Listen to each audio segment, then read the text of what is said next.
And now, it's time for another Dice Tower review with Tom Vasel.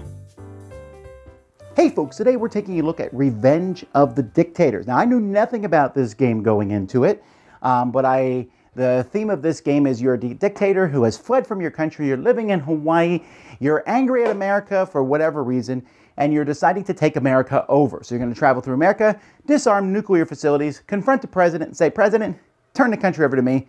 The president will say, "Sure, no problem," and that's how you win. Yeah, that's the theme. But hey, let's take a look at the game.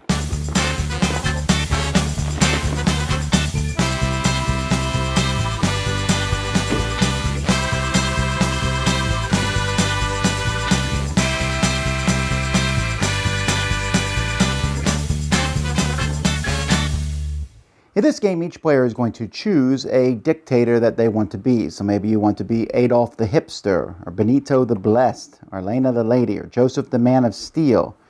And you can see there's various different dictators here. Each dictator comes with a special ability, and each dictator is also going to start with a meeple. Now you'll notice that on all the pieces that I'm showing you, the stickers are coming off. That's because the stickers in this game were bigger than the things that they were posted. First of all, they weren't good quality stickers. Secondly, they were larger than the wooden pieces that we were sticking them to. So if you've wanted to have little dictator meeples, you have them. And everyone's dictator meeple is going to start in Hawaii. Players are going to have a hand of cards from here. These are called command cards. But before they do that, or after they do that, you're going to shuffle in a certain number of founding fathers into the deck, as well as a couple of DEFCON cards, etc. So on a player's turn, they have 3 actions that they can take. One of those actions can be a move action. Now, a move action can just be moving across a line like this. However, there's international flights here, but that costs an extra action. So that would take 2 actions to move across a dotted line. So they can move from spot to spot. At the beginning of the game, each player is going to draw from 4 different piles of nuclear cards, showing the 4 different nuclear zones. There's nuclear zone 1, 2, 3, and nuclear zone 4 is international, either down here in Mexico or up in Canada. And players have to try to disarm these 3. The 4th one, the one in the foreign country, doesn't need to be disarmed, but it can give you a special ability. So players are going to look at this, like this one here tells me I need to disarm in Texas, nuclear zone 2, Wisconsin, nuclear zone 3, I got Vermont, and nuclear zone 4, Ontario. So players are going to be attempting to go there. Other actions that players can take on their turn is they can play cards from their hand. Maybe I want to choose an opponent, look at one of their nuclear facility cards. That costs 1 action to play this. Here, move once by road. Your opponents can move once by road 2. For each one who does so, I get to move an extra movement by road. That costs 1. Sometimes you get to put a card in front of you. This one costs 2 to put in front of you. And from now on, I can pay 2 to move past these tokens. Many cards will place these tokens on the board, and unless you have something like this, you cannot move through those. In fact, it is possible to become completely trapped by those. There are a lot of cards that will allow you to attack other players. Choose a player. They get a +1 on the current die roll, so you'll probably play that on yourself. Here's choose a player. They get -1 on a die roll. Here, you can make someone lose all their cards, discard their hand, draw 4 cards from the deck.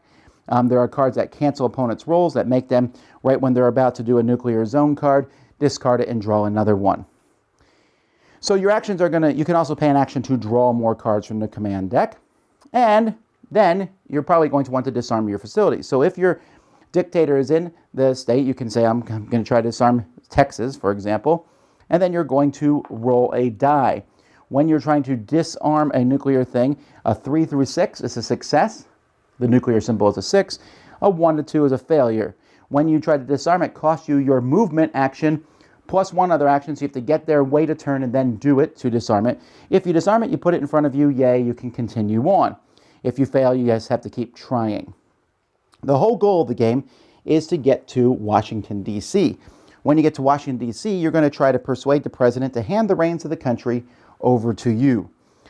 So when you do that, you will draw a card. Sometimes the president is there, and you can try to convince him. Sometimes the president's not going to be there, so you can't do him. Sometimes it's DEFCON, and DEFCON moves up 1 level here, which will cause a negative thing for all the players. And sometimes, if you put the oops card in the game, the president is actually in Washington State, and so you have to head over there instead of Washington, D.C.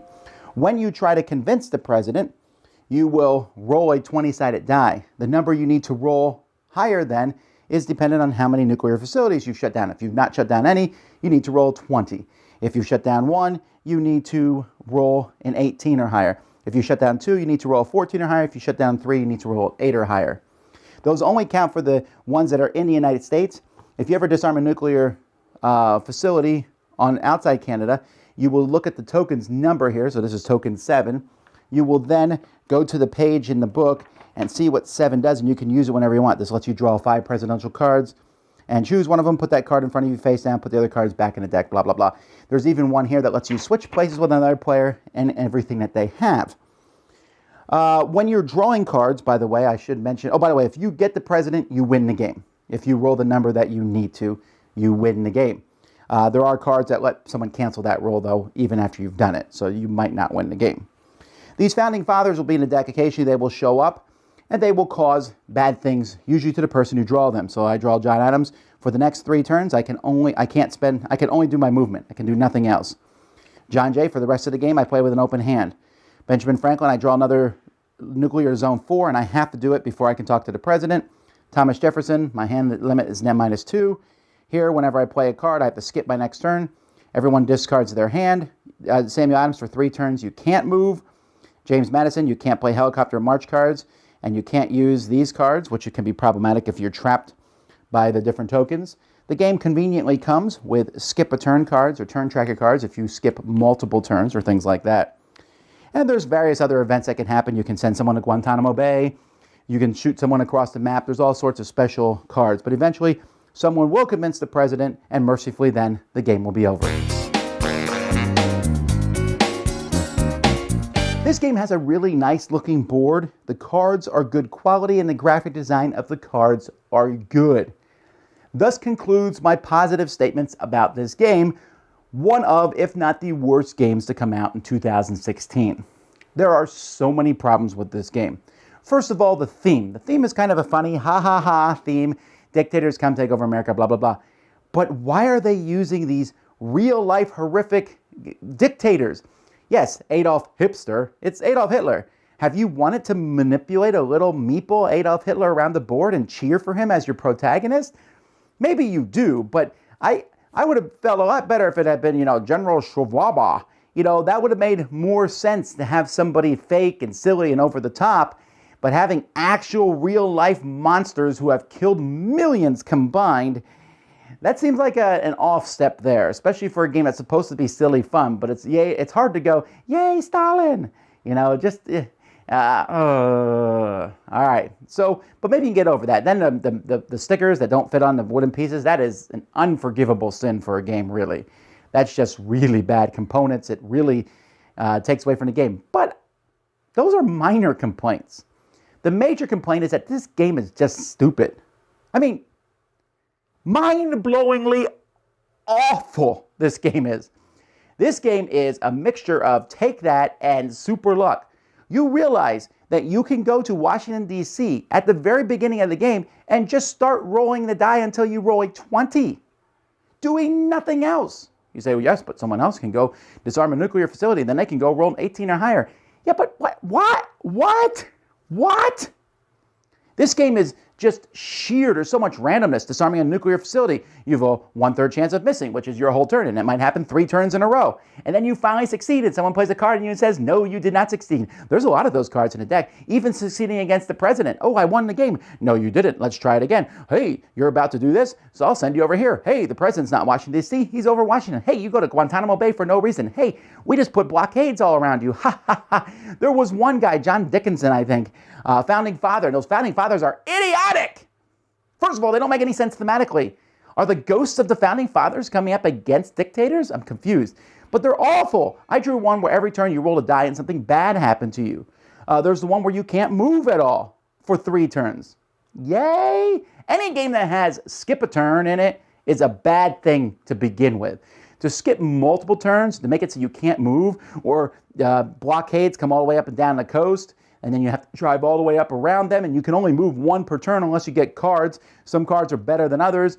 You don't have many actions, right? You have 3 actions, but there's not much to do with them. You can move, and then what do? Draw cards, play cards.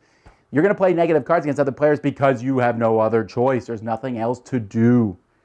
Wow, this game, there's so much take that in it. The Founding Fathers are crazy. There's 2 DEFCON guards in a deck. There's 1 in the presidential deck. When they come, DEFCON goes up by 1. You reshuffle through. If DEFCON hits level 1, then everybody loses. Yes.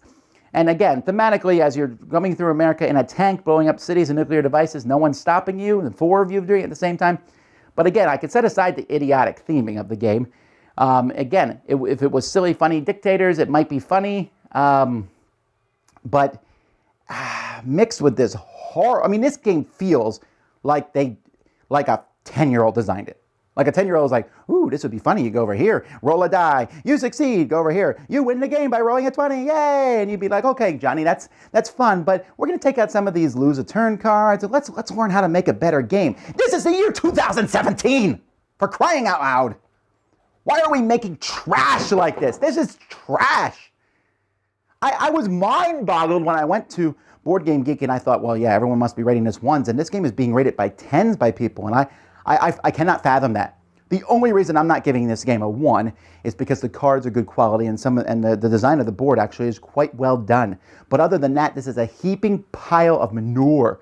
This is, these discs, ooh, I'm going to change places with you. We're going to trade everything. Isn't that fun? It is not fun. Who thinks that is fun? There's nothing in this game. I could sit there on autopilot. I could say, here's a random card from my hand every turn, and I could possibly win. I could just run straight for Washington, D.C. and just start rolling a die and see what happens. I could do whatever, and other players are going to play negative cards on each other and send each other around the map, and it's not fun, and let's get reviews over. This is stupid. It's a waste of time. Don't get it. If you get it, I warned you. I warned you. Don't get it. Dice Tower Judgment, absolute and utter and complete and total and just beyond a shadow of a doubt. Trash. Didn't like it. Thanks so much for watching the Dice Tower videos. Find more great videos and reviews, as well as our top-rated audio podcast at Dicetower.com. You can also find other great shows at DicetowerNetwork.com. I'm Eric Summerer, and you've been watching The Dice Tower. The Dice Tower is sponsored by Cool Stuff Inc., where you can find great games for great prices. Cool stuff in stock. Check them out at CoolStuffInc.com. Shut the door. Yeah?